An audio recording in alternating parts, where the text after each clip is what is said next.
Alors, j'ai eu plusieurs questions qui allaient un petit peu dans le même sens et qui est pourquoi est-ce qu'il est si difficile de se détacher d'une personne qui vous fait du mal? Souvent, on croit que c'est une question de force, de volonté, ce que vous voulez, mais en fin de compte, ça n'a absolument rien à voir. C'est plutôt un ensemble de mécanismes d'apprentissage de notre cerveau, c'est relativement puissant et tout ça, c'est très bien documenté, hein. Et aujourd'hui, dans cet épisode de l'Instant Psy, je vais vous expliquer ces mécanismes. Alors avant tout, souvenez-vous de vous inscrire, souvenez-vous de cliquer sur la petite cloche pour recevoir un message lorsque je mets une nouvelle vidéo en ligne. Faites un like, partagez comme des fous et moi je vous rejoins dans un instant.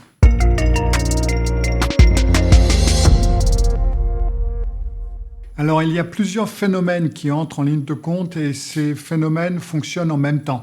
Alors le premier problème, c'est ce qu'on appelle le renforcement intermittent. C'est quelque chose que Wolfram Schultz et Peter Dayan, University College London, ont découvert, ou en fin de compte ont démontré. Et c'est que notre cerveau apprend par une récompense qui arrive par surprise, pas quand elle arrive régulièrement.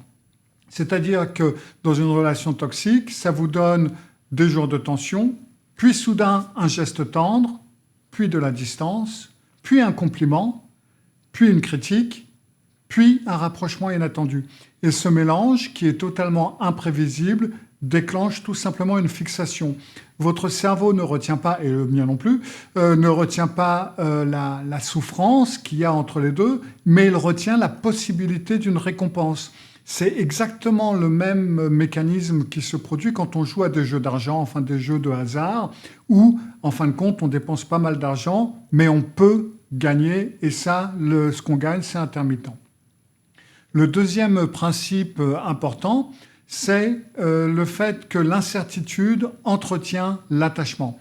Alors ça vient des travaux qui ont été faits sur l'intolérance à l'incertitude à l'université de Regina, qui montre que l'être humain gère très très mal le fait de, entre guillemets, je ne sais pas à quoi m'attendre. Dans une relation stable, vos émotions se régulent. Dans une relation, je vais y arriver, dans une relation instable, votre système nerveux, par contre, il est constamment en état d'alerte. Donc vous êtes inquiet, vous êtes tendu, vous êtes absorbé par le comportement de l'autre, et quand l'autre revient enfin vers vous, ce simple soulagement devient une forme de récompense émotionnelle. C'est en fin de compte ce principe dont je parle lorsque je parle des miettes d'attention dans une vidéo précédente. Troisièmement, il y a le fait que la mémoire émotionnelle s'éteint relativement lentement. Alors là, c'est des travaux qui ont été faits par Ledoux et Phelps à New York University, qui montrent que le cerveau garde très longtemps en mémoire les moments de peur qui ont été suivis d'apaisement, les moments de douceur isolés au milieu du chaos et les émotions fortes, même si elles sont relativement rares. C'est ce qui fait que ce sont ces traces qui nous font penser à cette personne, même si la relation est mauvaise. Donc c'est pas du romantisme, en gros, c'est de la neuropsychologie. Quatrièmement, il y a aussi ce fameux faux espoir, c'est-à-dire que c'est un biais cognitif qui a été, entre autres, démontré par Charrot et son équipe, qui montre que notre cerveau, tout naturellement, va surestimer les probabilités qu'un futur positif arrive. En gros, notre cerveau est un peu trop optimiste. C'est-à-dire que dans une relation toxique, ça donne que l'autre fait un petit effort, même de rien du tout, et votre cerveau va dire « Ah, peut-être que ça, cette fois, c'est le début d'un changement ». Et en fin de compte, ça, c'est ce qu'on appelle un biais cognitif. Ça ne veut pas dire que vous êtes naïf, ça ne veut pas dire que vous êtes stupide, mais c'est tout simplement un biais cognitif de notre cerveau qui a une tendance un petit peu à s'emballer quand les choses commencent à aller dans la bonne direction. Après, il y a le problème qui est qu'on prend trop de responsabilités. Dans beaucoup de relations toxiques, l'autre vous renvoie constamment la faute. C'est jamais de sa faute, c'est toujours la vôtre. Donc, après un certain temps, vous finissez par croire que si l'autre est en colère, ça vient de vous. Si l'autre vous critique, c'est que vous n'avez pas été assez bien. Si la relation va mal, c'est vous qui devez faire plus d'efforts. Et c'est ça que Martin Seligman appelait l'impuissance acquise. C'est-à-dire que vous essayez de comprendre ce que vous devez changer pour améliorer quelque chose qui ne dépend pas de vous. En fin de compte, vous n'avez rien à voir avec ça, vous n'avez rien à faire avec ça. C'est un type de personnalité, comme je l'ai déjà expliqué. Donc, en gros, vous ne pouvez rien y faire. En clair, vous portez un poids qui ne vous appartient pas et c'est ça aussi qui vous maintient dans la relation parce que vous croyez toujours que vous pouvez, entre guillemets, réparer la relation. Alors, cette boucle, ou plutôt ces boucles, en fin de compte, vous avez 3 méthodes pour vous aider à vous en sortir.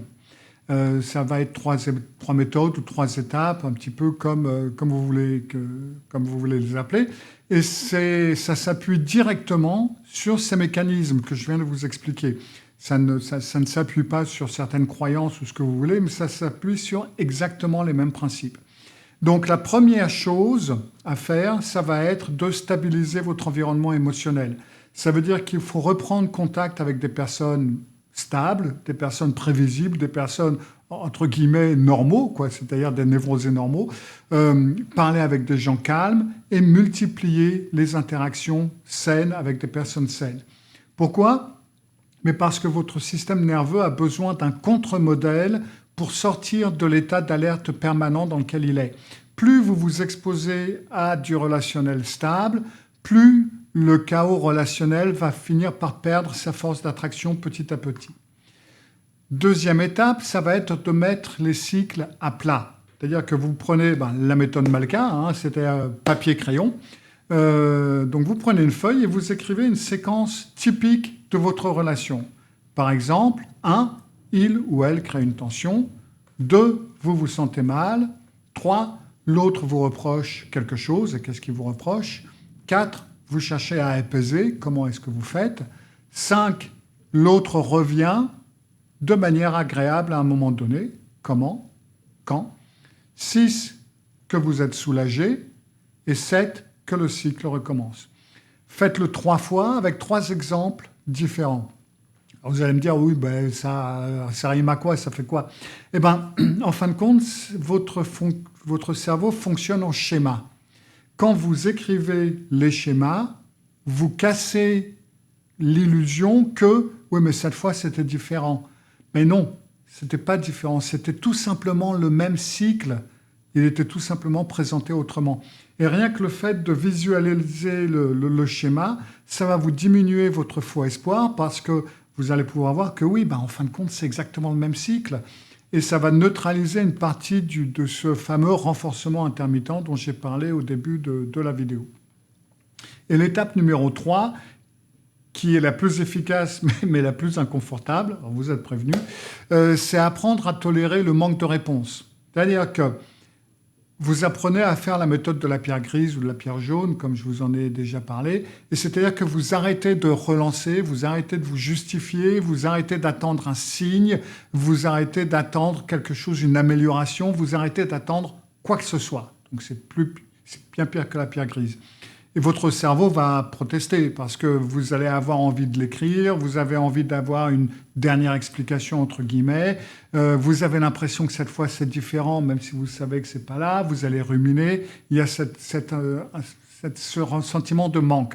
Alors c'est pas de la nostalgie, c'est tout simplement une réaction normale de votre système dopaminergique, comme on l'appelle, tout simplement comme les modèles d'apprentissage de Diane et Schultz dont je vous ai parlé il y a un instant.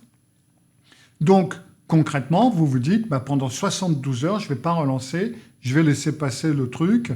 Alors, ce n'est pas pour punir l'autre, c'est tout simplement pour laisser votre cerveau commencer une extinction du cycle. Et ce que ça change, c'est que si la récompense imprévisible n'arrive plus, parce que de toute façon, vous ne l'attendez plus et vous ne la cherchez plus, le cerveau arrête progressivement de la chercher. Et c'est en fin de compte comme ça qu'on désapprend plutôt un comportement conditionné, quel qu'il soit. Alors c'est très inconfortable au début, et puis vous allez voir, ça se relâche, et puis vous allez voir qu'à ce moment-là, l'attachement, ou ce que vous pensez est un attachement, va commencer réellement à diminuer. Donc en conclusion, Si vous êtes accroché à quelqu'un qui vous fait du mal, c'est pas un manque de force, c'est pas un défaut de caractère, c'est même pas une question d'amour, c'est tout simplement un ensemble de mécanismes d'apprentissage neurologiques, neuropsychologiques. Et la bonne nouvelle, c'est que ce que vous avez appris, vous pouvez le désapprendre en quelque sorte ou mettre quelque chose d'autre à la place. Et c'est comme ça que ça fonctionne. Notre cerveau est très intelligent, en fin de compte. Il a pas mal de mécanismes qu'il utilise, entre autres pour nous protéger. Et c'est ce dont je parle dans ce webinaire que j'ai mis ici.